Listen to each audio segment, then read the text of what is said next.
Now at 6:30 on WKYT this morning, freezing temperatures are creating challenges for firefighters who are still on the scene of a fire that has badly damaged a Lexington home. We're tracking a crime alert in Madison County. Why police are looking for a man caught on surveillance video. And two people are getting a lot of support after their apartments at the Thoroughbred Center were destroyed in a massive fire. Tracking, alerting, protecting. This is WKYT This Morning. It's Friday. Good morning and welcome. Nice to have you on WKYT. I'm Bill Bryant. And I'm Rebecca Smith. It is Go Red for Women Day. It is that? Okay. My pants, which you can't see, yeah, but right. they're red. Let's check in with meteorologist Micah Harris. Weekend weather looking up. I don't have any red on, but that, I mean, I don't know. No, that's orange. No, I don't have any red on. I'm sorry. I'm sorry, Rebecca. You can't make it red. No, we can't make everybody happy, okay? Let's look outside and see what's going on. We got the southerly winds that's really going to help us the next few days. There you are, live sky camera, your shot. The 75 in Winchester Road looks just fine. Here's what does not look just fine. 15 degrees in Lexington, 11 degrees in Frankfort, 11 in Ashland. We were at 10 in Moorhead, and I do think we have some single digits up north. It's just a cold start to the morning. Mount Olivet, you're going to be walking outside. You might need 2 coats up in the northern zones. There we are, 42 by the afternoon. It's a good looking day, and it honestly, once you hit the afternoon, it won't feel all that bad. The weekend, add about 10 to 15 degrees to that. Yeah, it'll feel much better. Maybe even squeezing out. It's possible, not everybody, but just a couple squeezing out a 60-degree reading. I'll show you that in just a few minutes. All right, a nice February day or two ahead here. Thank you. Yeah, this morning we are learning some new details about a fire that badly damaged a Lexington home. Crews have just left the scene of the fire there on Londonderry Drive in the Cardinal Valley neighborhood, but not before talking with WKYT's Mark Barber about what started the fire. He's joining us live now from the scene with this new information we have. Mark, good morning.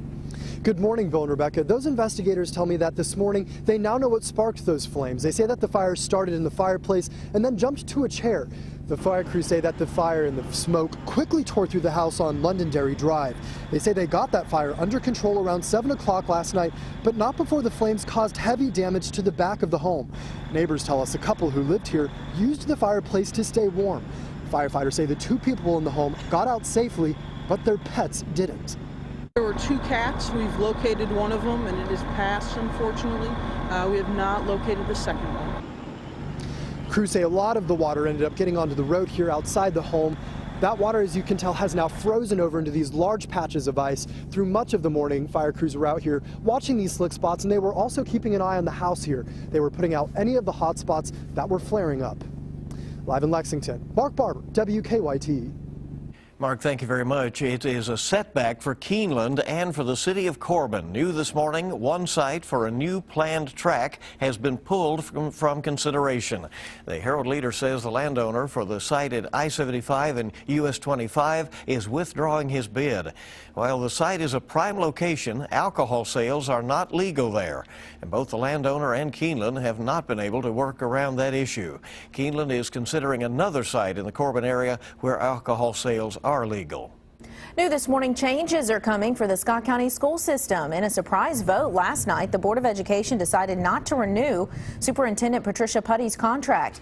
The news graphic says the vote was unanimous. The school system website now says that Putty will retire after her contract expires on June 30th of 2016.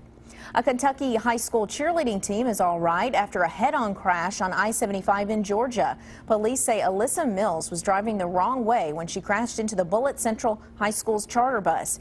This is a picture of her car after the crash. Mills was not hurt and is charged with DUI. 3 coaches and 29 cheerleaders are on the bus headed to a competition in Orlando. Thousands of dollars have been raised to help people affected by a fire at the Thoroughbred Center. The Herald Leader says the GoFundMe site was set up to help 2 people who were living in apartments at the horse training center. The building was badly damaged Wednesday after firefighters say a candle was left burning. This morning, the site has raised more than $2,000. Kentucky Governor Steve Beshear's office declined comment on a federal lawsuit claiming Kentucky tourism officials violated the rights of a Christian ministry. Answers in Genesis was denied an $18 million state tax incentive to build a religious theme park. The project calls for building that Noah's Ark theme park right down to a 500-foot wooden ark replica. based on the biblical story of Noah. And police need your help finding a man accused of breaking into cars in Madison County. At least 7 people in the Battlefield Estates subdivision reported having their cars broken into yesterday. Police released a surveillance picture of a man who later used a credit card stolen from one of those cars. A woman is in jail after crashing into 2 police cruisers during a high-speed chase. State police arrested Tiffany Hodling and her 2 passengers, Felicia McQueen and Daniel Ball. Police say they pulled Hodling over in Laurel County, but she sped off. She then led them on an 8-mile high-speed chase along US 25 before finally being stopped. She clearly put her life at risk last night, troopers' lives at risk, and her passengers, and everyone else that could have been on the roadway at that particular time. No one was hurt, and Hodling is now facing many charges, including DUI and wanton endangerment. The 2 passengers are charged with public intoxication. Well, today, a Southern Kentucky business will be raising money for employees who used to work at an iconic downtown restaurant. WKYT's Whitney Wetzel is at our live desk this morning to explain how you can help Weavers if you want. Good morning. Good morning. Weaver's Hot Dogs was destroyed on Monday in an early morning fire, and now Posh Boutique in London is raising money to help out the restaurant. Employees at Weaver's are now without jobs, and the fire also destroyed Bob's Ready to Wear. Rebuilding the restaurant is still a long way off, but in the meantime, the clothing store hopes to raise money for the people who used to work at both of those stores. It's not just a little money they're trying to replace, though. It's also a little bit of history. The walls inside Weaver's were covered with pictures showing scenes of London's past, so Posh is also collecting picture frames to replace the ones burned in that fire. A local printing company, Minuteman Press, has agreed to fill those frames with pictures once that store is ready to reopen. Today, 20% of sales at Posh will go towards Weaver's, and you can also drop off those frames at their store. The restaurant also has a GoFundMe website where you can donate as well, and so far it's raised about $1,500. We'll have a link to that site on WKYT.com. At the live desk, Whitney Wetzel, back to you. A kind of loss that's really gone to the heart of that community there, and so people are rallying around Weavers. Yeah, it's great. It's great to see them really, urge them to rebuild. Yeah. Time this morning is 6:37. A bizarre story making national headlines this morning. Police say the kidnapping of a 6-year-old boy in Missouri was orchestrated by his own family. Very strange story. The boy's mother, aunt, and grandmother thought he was too nice to strangers, so they had him kidnapped.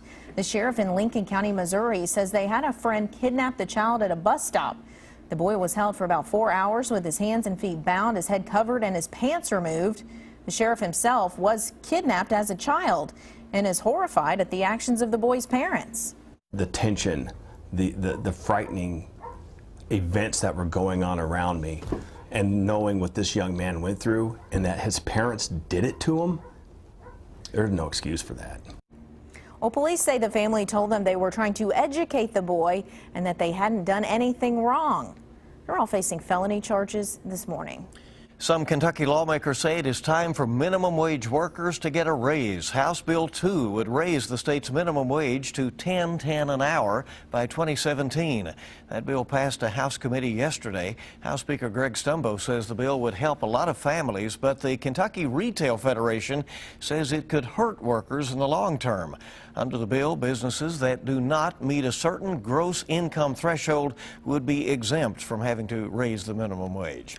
Time is 6:38 on WKYT this morning. All right, we are checking traffic, seeing how things are moving this morning. And here's Officer Don with a check on live drive traffic. Don?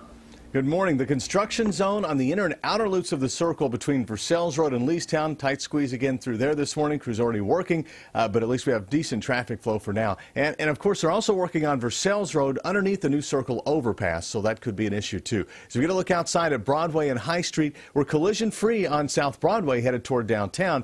Waze map, a couple of stalled cars, but really no wrecks and no major issues with traffic just yet. Even looking at Versailles Road inbound past Man of War and at Nicholasville Road, where the heaviest traffic is approaching Man of War down to the circle, things are moving. Now back to you in the studio. All right, pretty nice looking start to the day out there. It is cold. Everybody keep that in mind, but it gets a lot better today. Yeah, once we get through the morning, right? Yeah. So just be patient. Tomorrow, it looks really good in that does. Forecast. More news coming up on WKYT on your Friday. All right, it's not just about the boats. Coming up, Deanne Stevens is out and about at the Kentucky Sport Boat and Recreation Show, where it is really a family-friendly event. Yeah, I've got that forecast for that event and also looking off toward all of your weekend. That's coming up next.